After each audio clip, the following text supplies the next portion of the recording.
You know, there used to be a story about Willie Sutton, the bank robber, and he was the most wanted in the FBI list. They finally captured him in the Midwest, tried him, convicted him, sent him to jail for life. And the reporters were covering the trial, and they asked him, Mr. Sutton, why do you rob banks? Remember this story?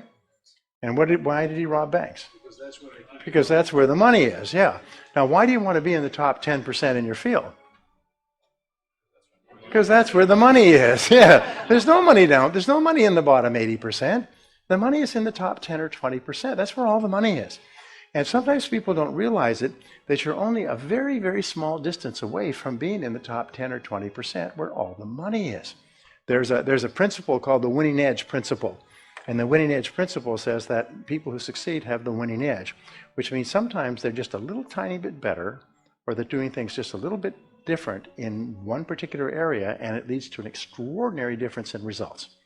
There's a principle that says that if a horse runs in a horse race and wins by a nose, it wins 10 times the prize money of a horse that comes in second by a nose. Now, does this mean that the horse that came in first by a nose is 10 times faster, or twice as fast, or 50% faster? No, it's just a nose faster. People who succeed in life are a nose better. They're a nose ahead of people who don't even appear on the rankings. If you look at the Olympics, the people who win first place will be remembered. The people who win second place will be remembered by a few people. People who win third place will be quickly forgotten, and nobody else will be remembered at all. But it's always the person who wins by a nose. And do you see that competition where somebody won by 0.33 of a second, and that makes him the #1 in the world? It's fascinating. And please appreciate this, because I started so far down, I had to look up to see bottom. Please appreciate this. All you have to do is study what the top 10% of people do and do the same things.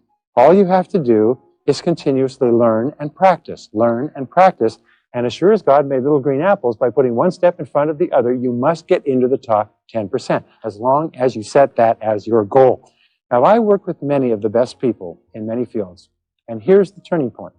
In every case, when a man or a woman goes to the top, it is after they make a decision to go to the top. And if you make that decision, I'll tell you what will happen, is that you'll run into a lot of rough weather. It's going to be hard. It's going to be difficult. You're going to have a lot of disappointments. You're going to fall back several times. In fact, we say that life is a process of 2 steps forward and 1 step back. And every time you feel you've made some progress, for a while, somebody else will make more progress than you. But if you keep at it and keep at it, you will ultimately get into the top 10%. I had dinner with a gentleman named Gary Becker about 2 years ago in Chicago, and he's a Nobel Prize-winning economist.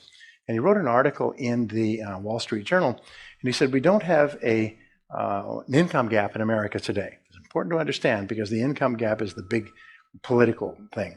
What we have is a skills gap. He said, it's like in a marketplace. You go into the marketplace or like an auction, and people with really good skills are being bid up. People, I want you, I'll hire you. And people with average skills or mediocre skills are just not really in demand. There's nobody demanding them. And what they find is that people in the bottom 80%, their average income goes up at about 3% a year. It's just pretty much the rate of increase of inflation and cost of living if they're employed, not employed. People in the top 20%, their income goes up between 11 and 25% a year. Now, if your income goes up at 25% a year, you'll double your income every 2 years and 7 months because of compounding. So you'll find that there's people on the what I call the low road who are just basically getting by, and then there's people who are constantly upgrading their knowledge. And sometimes it's only one piece of knowledge that can make all the difference in the world. But with regard to probabilities, we never know what the knowledge is. We never know whether it's going to be this, but I pick it up in a magazine, I came here, I read a book, I listened to a program. So what you have to do is you have to be increasing the amount of knowledge that you're taking in.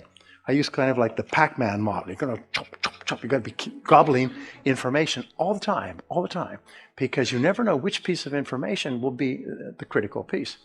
There's that little line from Alice in Wonderland where there's the rabbits going, I'm late, I'm late. And Alice says, why do you run so much all the time? Why don't you relax? He said, no, you have to run this fast just to stay in place. If you want to get ahead, you have to run twice as fast. And it's the same thing with our life today. Because of the way the world is, we have to run twice as fast just to stay even, or especially or to make any progress. Well, let's make this point clear. The road in life with the heaviest traffic is not the best road to follow, for it is the road of the 95%. It is the road with no more opportunity and with 19 times as much competition.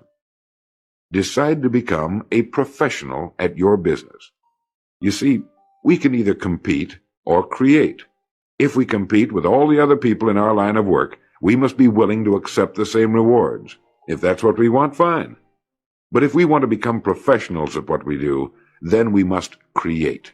And when we begin to do this, there's no limit to that which we can achieve.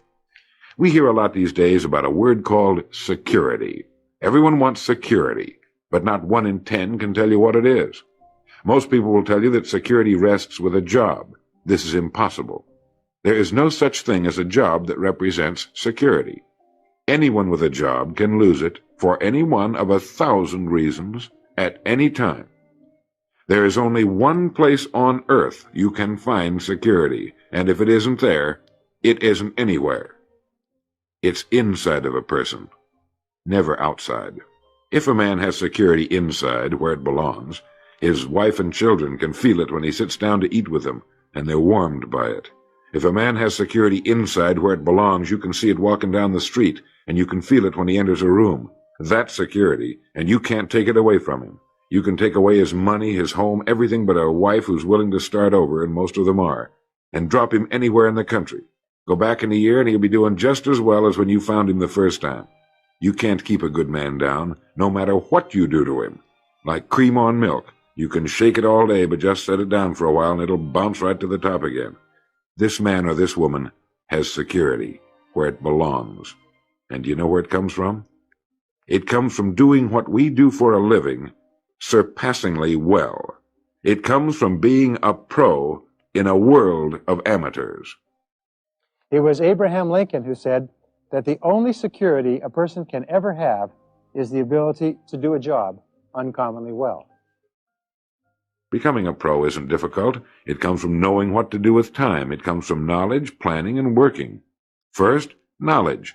This means learning everything we can about what we sell, learning everything we can about people, since that's who we sell, and learning everything we can about selling, since that's our profession. What we sell, who we sell, and how to sell. Those 3 subjects would fill a large library, but we can take things one at a time, and by devoting an hour a day to study, we can become outstanding professionals in 5 years or less. And it's the professionals in this business who can write their own tickets, good times or bad.